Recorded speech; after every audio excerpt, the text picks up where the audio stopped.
Bonjour à toutes et bonjour à tous.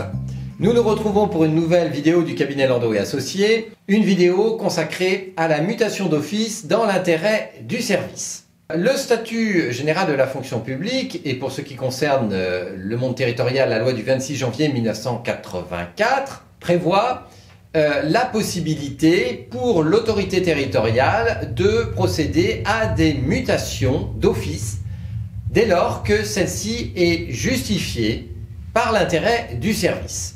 Qu'est-ce que c'est que l'intérêt du service? Par quoi est-il caractérisé? Bien, par différentes choses. L'intérêt du service peut être caractérisé tout d'abord par une réorganisation du service. Une collectivité souhaite redécouper ses différents services et cela peut donc conduire à changer de service certains agents, certains fonctionnaires. Mais l'intérêt du service peut être caractérisé par bien d'autres choses auxquelles on pense moins spontanément. Ça peut être des dissensions qui existent au sein du service. Deux agents ne s'entendent pas. Un agent ne s'entend pas avec son supérieur hiérarchique. Eh bien, cela entraîne des dysfonctionnements qui caractérisent l'intérêt du service et qui donc peut justifier une mutation. Il peut aussi s'agir d'un manque de confiance. L'agent n'a pas réussi à établir avec son supérieur hiérarchique une relation de confiance. Et s'il n'y a pas de confiance, eh bien, on travaille moins bien. Si on travaille moins bien, cela engendre un dysfonctionnement du service, ce qui justifie donc la mutation d'office, puisque l'intérêt du service justifie une telle mesure.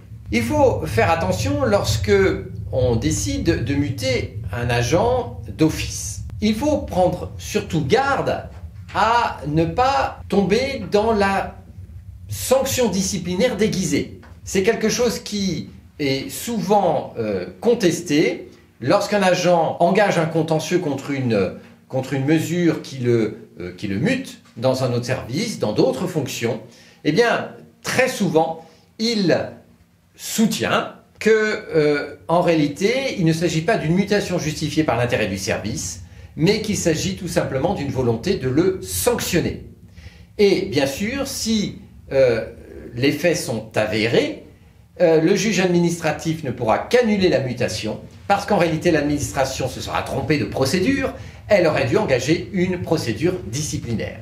Donc il faut faire bien attention à cela. Lorsqu'on mute d'office un agent, c'est parce que l'intérêt du service le justifie, ce n'est pas une façon de sanctionner disciplinairement un agent. Nos clients sont des employeurs publics. Quels conseils pourrait-on leur donner justement pour éviter de tomber dans ce piège de la requalification de la mutation d'office en sanction disciplinaire déguisée? Le premier conseil, c'est de ne pas réagir à chaud. Il faut réagir rationnellement et donc prendre du recul. Donc pas de décision précipitée.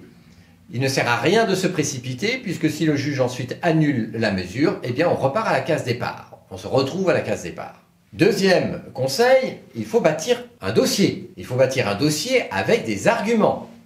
Et il faut prendre garde, dans les arguments que l'on va bâtir, de ne pas donner l'impression qu'on a l'intention de sanctionner l'agent. Autrement dit, il faut réellement réfléchir sur l'intérêt du service. Qu'est-ce qui justifie, au regard de l'intérêt du service, qu'il faut muter cet agent? Si on prend ces deux précautions, eh bien, on solidifie la procédure et on n'évitera peut-être pas un contentieux si l'agent a vraiment envie de faire un contentieux, mais en revanche, on s'assure que le contentieux sera gagné. Qu'en est-il de la procédure de mutation d'office? Là aussi, il faut prendre garde. La procédure n'est pas très compliquée, mais il faut la suivre avec rigueur. Parce que si jamais on va trop vite, si on oublie une étape, eh bien la sanction sera immédiate en cas de contentieux, ce sera l'annulation. La première étape, c'est d'informer l'agent qu'on souhaite le muter. Pourquoi cette information? Parce que par cette information, l'agent va être mis à même de pouvoir consulter son dossier.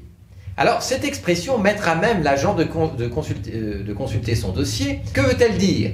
Elle veut dire qu'il faut que l'agent sache qu'on va prendre une mesure à son encontre et qu'il peut aller consulter son dossier. Autrement dit, on n'est pas obligé d'écrire noir sur blanc que l'agent a droit à la communication de son dossier, comme c'est le cas en matière disciplinaire où il faut donner l'information à l'agent, là il suffit de dire à l'agent « nous envisageons de vous muter d'office dans l'intérêt du service ».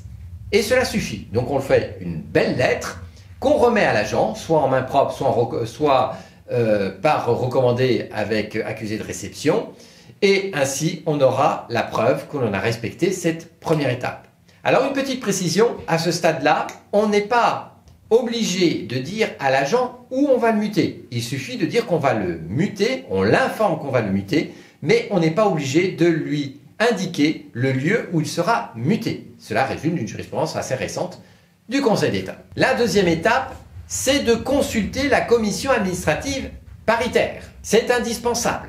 Si la CAP n'est pas consultée, eh bien cela constitue un vice de procédure qui entraînera l'annulation de la décision. Il faut donc patienter le temps que la commission administrative paritaire se réunisse et rende son avis. Une fois que ces deux étapes sont respectées, alors la décision peut être prise. Il suffit de rédiger un arrêté de mutation et de notifier cet arrêté à l'agent. Attention, la notification est également une étape indispensable parce que ce n'est qu'à ce moment-là que la décision de mutation sera exécutoire, c'est-à-dire qu'effectivement l'agent sera muté sur un autre poste. Pour conclure, la mutation d'office n'est pas quelque chose de très difficile à mettre en œuvre. Il faut faire preuve de prudence, il faut être rigoureux, il ne faut pas trop se presser. Si ces fondamentaux sont respectés, eh bien tout ira bien, y compris en cas de contentieux. L'agent pourra bien faire un contentieux, celui-ci n'aboutira pas. Au revoir et à bientôt pour une nouvelle vidéo du cabinet Landau & Associés.